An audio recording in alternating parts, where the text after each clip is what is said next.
అందరికీ నమస్తే అండి. నేను మీ హారిక. గులాబ్ జామున్ విరిగిపోకుండా రావాలన్నా, అలాగే మనం పట్టిన పాకం గులాబ్ జామ్ లోపల దాకా ఈ పాకం పట్టేటట్టు కొన్ని చిన్న చిన్న టిప్స్ ఫాలో అయ్యారంటే చాలా టేస్టీగా, జ్యూసీగా వస్తుంది. చూసారు కదా ఎంత జ్యూసీగా ఉందో, లోపలకు కూడా పాకం వెళ్ళేలాగా ఉంటుంది. దీపావళి అంటేనే దీపాల పండుగ. సంవత్సరానికి ఒక్కసారి వచ్చే ఈ దీపాల పండుగకి స్పెషల్ లేకపోతే ఎలాగా? జనరల్గా దీపావళి అంటేనే గులాబ్ జామున్ చేస్తాం కదా. మరి ఒక్కొక్కరు ఒక్కొక్క విధంగా చేస్తారు. నేనంటే నేను కాదండి, మా అమ్మ ఎప్పుడు చేసే గులాబ్ జామున్ని మీతోటి ఎలా చేసుకోవాలో షేర్ చేయబోతున్నాను. మా అమ్మ వాళ్ళైతే పాలు నెయ్యితోనే చేస్తారండి గులాబ్ జామున్ అంటే. మరి ఒక్కొక్కరు ఒక్కొక్క విధంగా చేస్తారు కదా. మరి మా అమ్మ రెసిపీ ఎలా చేస్తారనేది మీరు కూడా చూసేయండి. వీడియోని ఎండ్ వరకు చూస్తున్నారు. మరి ఇంకెందుకు ఆలస్యం, రెసిపీలోకి వెళ్ళిపోదామా? నేను ఎంటీఆర్ గులాబ్ జామున్ ప్యాకెట్ తీసుకున్నాను. ఇదే కాకపోయినా వేరే బ్రాండ్స్ ఏవైనా తీసుకోవచ్చు. అన్ని బ్రాండ్స్లోనూ buy one get one free offer అయితే ఉంటుంది దివాళీ కాబట్టి. ఇది 175 గ్రామ్స్ ప్యాకెట్ అండి. ఇప్పుడు నేను మీకు చూపించేది 175 గ్రామ్స్.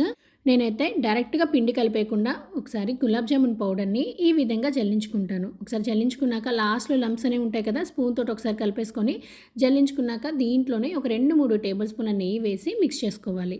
చాలామంది ఈ పిండి కలిపేటప్పుడు నీళ్లు పోసి కలుపుతారు. మేమైతే పాలే పోస్తామండి. గోరువెచ్చని పాలు తీసుకొని కొంచెం పాలను యాడ్ చేస్తూ చపాతీ ముద్దలాగా సాఫ్ట్గా కాకుండా మరి గట్టిగా కాకుండా మధ్యస్థంగా కలుపుకోవాలి. మెజర్మెంట్స్ కప్స్తో అయితే పావు కప్పు ఉంటుంది కదా, ఆ పావు కప్పుతో పాటు ఇంకొంచెం పాలు పడుతుందండి ఈ పిండి కలుపుకోవడానికి. ఒకవేళ పిండి కలిపాక కొంచెం జారైనట్లు అనిపిస్తే కొద్దిగా మైదా పిండిని యాడ్ చేసుకోవచ్చు. మొదటిసారి కలిపినప్పుడు ఎక్కువ ప్రెషర్ పెట్టనవసరం లేదు, లైట్గా కలుపుకోండి. డవ్ అనేది చాలా లైట్గా ఉండేటట్టు చూసుకొని ఇలా కలుపుకున్నాక ఒక 10 నిమిషాలు పక్కన ఉంచాలి. ఈ పిండి ఎక్కువసేపు నానబెట్టకూడదు, అలానే ఒక 10 నిమిషాలు నానితే సరిపోతుంది.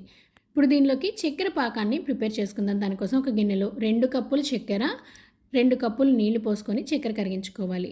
మేము మామూలుగా ఇలా బెల్లం కానీ చక్కెర కానీ కరిగించుకునేటప్పుడు ఇలా కరిగిన తర్వాత ఒకసారి వడకట్టేసుకుంటాం. ఎందుకంటే ఏమైనా నలకలు ఉన్నా పోతాయని చెప్పి ఒకసారి ఈ విధంగా చక్కెర పూర్తిగా కరిగేదాకా కరిగించుకోవాలి.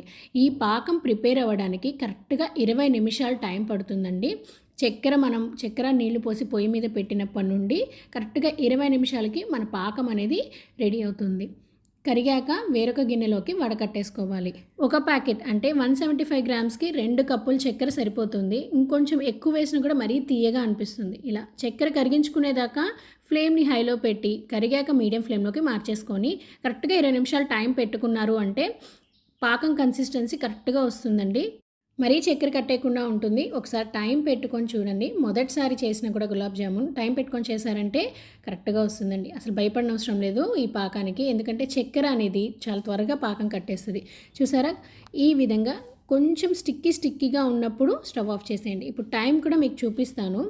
12:31కి మనం స్టార్ట్ చేసాము, ఇప్పుడు 12:50 అయింది. కరెక్ట్గా 20 నిమిషాలకి మనకు పాకం అనేది ప్రిపేర్ అయిపోతుంది. చల్లారా కూడా చూపిస్తున్నాను. నా చేతికి కొంచెం లైట్గా తీగ పాకం వచ్చింది కదా, ఈ స్టేజ్లో స్టవ్ ఆఫ్ చేసి మూత పెట్టి పక్కన ఉంచాలి. ఇప్పుడు నానబెట్టిన గులాబ్ జామున్ పిండిని ఒకసారి బాగా మర్దన చేసుకోవాలి. ఇలా మర్దన చేసుకున్నాక చిన్న స్కూప్స్ ఉంటాయి కదండి, అంటే కరెక్ట్ షేప్స్ కావాలి మనకు బాల్ సైజ్ అంటే చిన్న స్కూప్స్లో పిండిని తీసేసుకొని ఒకసారి గట్టిగా మనము ప్రెస్ చేశాక బాల్స్ చేసుకున్నారంటే ఎక్కడో పగులు లేకుండా వస్తుంది. మీకు కొంచెం కష్టంగా ఉంది అని అనిపిస్తే చేతికి కొంచెం నెయ్యి రాసుకొని ఇలా ఉండలు చేసుకున్నారంటే పగులు లేకుండా ఉండలు వస్తాయి. నేను ఇక్కడ 2 రకాలుగా కూడా చూపిస్తున్నానండి. మొదటిది వచ్చి నెయ్యి రాయకుండా చేసింది, రెండోది వచ్చి కొంచెం నెయ్యి అప్లై చేసేసుకొని చూసారా ఎక్కడ కూడా పగులు లేకుండా ఉంది. ఈ పిండి కూడా మొత్తం ఒకేసారి పూర్తిగా ఉండలు చేసేసుకోకండి, ఎందుకంటే పిండి డ్రై అయ్యే కొద్దీ పగుళ్ళు వచ్చే ఛాన్స్ ఉంటుంది. అందువల్ల కొంచెం పిండిని చేసుకోండి. ఒక 10 ఉండలు చేసుకున్నాక అప్పుడు డీప్ ఫ్రై చేసుకొని స్టవ్ ఆఫ్ చేసి మిగతా పిండిని కూడా కొంచెంగా ఉండలు ప్రిపేర్ చేసుకున్నాక డీప్ ఫ్రై చేసుకోండి. ఈ పిండి డ్రై అయ్యే కొద్దీ పగులు అనేది వస్తుంది కాబట్టి కొన్ని చేసుకుంటూ ఉంటే పగులు అనేది రాకుండా ఉంటుంది. ఈ ఉండలు ప్రిపేర్ చేసేలోపు బాండలు పెట్టి నెయ్యిని వేడి చేసుకోవచ్చు. అస్సలు మేము నూనె అయితే వాడము. ఎప్పుడు గులాబ్ జామున్ చేసినా నెయ్యితోనే చేస్తాము. అలా అని డీప్ ఫ్రై తగ్గట్టుగా నెయ్యి పోసుకోని అవసరం లేదు. చిన్న చిన్న బాండలు ఉంటుంది కదండీ! కొంచెం లోతైన బాండలు తీసుకోండి. తాలింపు పెట్టుకునే చిన్న బాండలైనా పర్వాలేదు. అలానే దీనికి ఎక్కువ నెయ్యి వేయనవసరం లేదు. ఇలా నేను చూసారా చాలా తక్కువ నెయ్యితోనే చేస్తున్నాను. అసలు నెయ్యితో చేసిన దానికి, నూనెతో చేసిన దానికి చాలా డిఫరెన్స్ ఉంటుంది. ఎప్పుడైనా మీరు నెయ్యితో చేయకపోతే ఈసారి తప్పకుండా ట్రై చేయండి. ఫ్లేవర్ చాలా బావుంటుంది. చాలా టేస్టీగా ఉంటుంది. ఇలా ఒకసారి కదుపుతూ ఉండి లైట్ గోల్డెన్ కలర్ వచ్చేదాకా ఫ్రై చేసుకున్నాక మనం ప్రిపేర్ చేసుకున్న చక్కెర పాకంలో వేసేసుకోవాలి. ఇలా గులాబ్ జామున్లు దీనిలోకి వేసాక చక్కెర పాకం అనేది కొంచెమైనా వేడి ఉండాలి. అలాగైతేనే గులాబ్ జామున్ లోపలి దాకా చక్కెర పాకం వెళ్ళి చాలా బాగా టేస్టీగా ఉంటుంది. ఒకసారి అన్నీ వేసాక కలిపేసుకొని ఒక 2 గంటల పాటు నానబెట్టారంటే చక్కటి గులాబ్ జామున్, టేస్టీగా ఉండే గులాబ్ జామున్ రెడీ అవుతుంది. ఎంత జ్యూసీగా ఉందో, మెత్తగా జ్యూసీగా చాలా టేస్టీగా ఉంటుంది. ఎప్పుడైనా మీరు ఈ విధంగా ట్రై చేయనట్లయితే ఈసారి అంటే ఈ దీపావళికి తప్పకుండా ఈ విధంగా ట్రై చేసి చూడండి. మీ ఇంట్లో వాళ్ళకి పెట్టండి, ఎంతో ఇష్టంగా తింటారు.